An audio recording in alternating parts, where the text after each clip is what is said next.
men were discovered in a blue Range Rover at the bottom of a country lane in Essex. Known drug dealers had been seen the night before drinking in a nearby pub in the quiet village of Rettington when it's thought they'd been offered a large cocaine deal.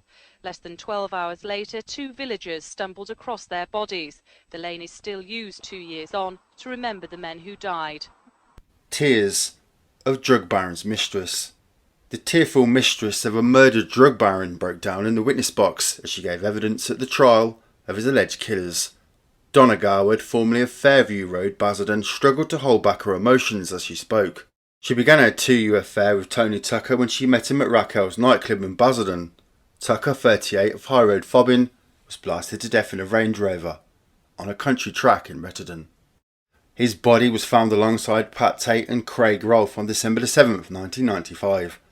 The court had earlier heard from Supergrass, an alleged getaway driver at the time of the murders, Darren Nichols, that Michael Steele, 54, Great Bentley, and Jack Williams got the trio after Tate threatened to kill Steele. He claimed the pair fell out when a drug deal went wrong. The cannabis involved turned out to be dud. Nichols testified that Steele travelled back to the Amsterdam cafe where he'd bought the drugs and got a refund. Tate met him in the Belgian city of Ostend to take back his share of the cash. Miss Garwood yesterday told the jury she had accompanied Tate and others to Ostend on November the 16th, 1995. Tate paid for everything, including meals, ferry tickets, drinks and hotel bills. When they reached Ostend, they went to a pub and Tate left him to talk to a man she later identified as Michael Steele, who was waiting outside. She said they came back into the pub together. This guy Michael was carrying a carrier bag. The two men sat at a separate table to the party and talked together for some time. Miss Garwood said later she noticed that evening that Tate then had the bag. The court heard she was asked to identify Steele in an identity parade at Colchester, but did not. The court also heard yesterday from forensic scientist John Willier, who examined Steele's boat 2 days after he allegedly smuggled the dead cannabis into the country. Steele and Williams were arrested on suspicion of drug smuggling, but no charges were brought against them. Mr. Willier said he discovered 262 milligrams of cannabis resin in the vessel. Both Steele and Williams deny the triple murder charges. Suspects tears in the dock. Burly Jack Williams, accused of murdering 3 drug barons at Rettington, broke down in the Old Bailey witness box. The 18-stone former nightclub bouncer was coming to the end of his evidence after 3 days in the box when he suddenly dropped his head and sobbed bitterly. He'd been asked by defence lawyer David Lederman QC what he thought of suggestions that he shot dead the victims after a cannabis deal went wrong. Williams, married with 2 children, blurted out, "I did not do anything like that. You just don't know what I'm going through being locked up. They won't even let me cuddle my own child." He told prosecutor Andrew Monday QC, "You're absolutely wrong. I would never do anything like that." "No way, Mr. Monday." Williams agreed with the prosecutor that it was pure coincidence. He was only a few hundred yards away from the murder scene, about the same time as it happened. Williams claimed he'd gone to Rettington to pick up a broken down Volkswagen Passat from outside a pub on the A130, put it on a trailer and returned to his workshop in Main Road, Brotford, Suffolk. Mr. Monday, who alleges the Passat was used as a getaway car, asked Williams, "When you were there, Rettington, did you hear any large bangs?" Williams said, "No, there was a lot of traffic on the road." Williams went on to say he did not know anything about the murders until his wife heard about it on the TV news. He said he was saddened that one of the victims was 37-year-old Pat Tate of Gordon Road, Basildon.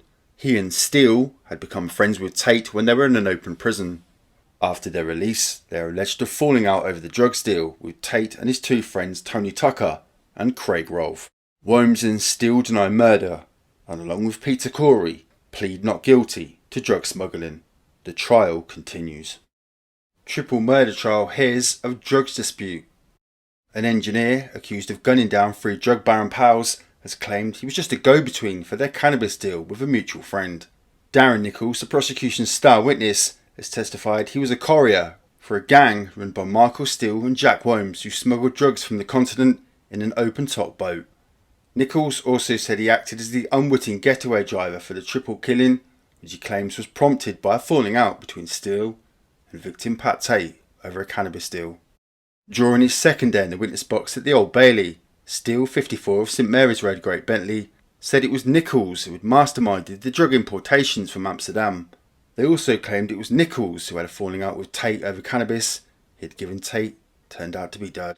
Steele told the Old Bailey jury, on November 4th that year, Tate told me that Nichols had offered him 60 kilos of cannabis at 1,100 a kilo. He wanted to know who the supplier was so he could bypass Nichols. He said Tate then phoned him up 2 days later to say they'd bought the drugs. They were not the quality that he'd expected them to be. You have to understand Tate took drugs like cocaine, ecstasy and heroin. He didn't use cannabis, so he didn't know much about the quality, explained Steele. Steele said that when he spoke to Nichols, he'd found the Supergrass was terrified of what Tate might do to him. Steele eventually agreed to act as a go-between and meet Tate in the Carpenter's Arms pub. The trial continues. Getaway man's death threat. Supergrass Darren Nichols took a big risk by informing on two alleged gangland killers the Old Bailey heard. Nichols, 32, had received a death threat from Jack Worms and Michael Steele, said prosecutor Andrew Monday QC. But he claimed that the softly spoken Nichols, married with 2 children, was determined to see the 2 men pop behind bars. Nichols had become involved in several drug smuggling runs abroad with Worms and Steele, and was warned to carry on with the operations after the Rettendon slayings. Mr. Monday said he was told to keep on smuggling, otherwise he would finish up like the other 3. It was shortly after that threat that Nichols decided to become a star prosecution witness, added Mr. Monday in his closing speech to the trial jury. He told how Nichols thought he was ferrying 36-year-old Worms to a secret drugs deal on the night of the killings. The victims arrived at the rendezvous in Workhouse Farm, Rettendon, thinking they were about to discuss the deal. Steele, 54, had turned up with the 3 dealers in the Range Rover. When he jumped out of the vehicle, Worms allegedly opened fire with a pump-action shotgun. Mr. Monday said Nichols, who was parked nearby, soon realised he was the getaway driver and was so frightened he almost crashed the car. However, Mr. Monday told the jury, when you examine Mr. Nichols' evidence, it stands to test. Judge him by what he is saying with care. In August, Nichols, electrician from Braintree, admitted in court to the conspiracy to smuggle cannabis with others and supplying Steele with a pump-action shotgun. The trial continues.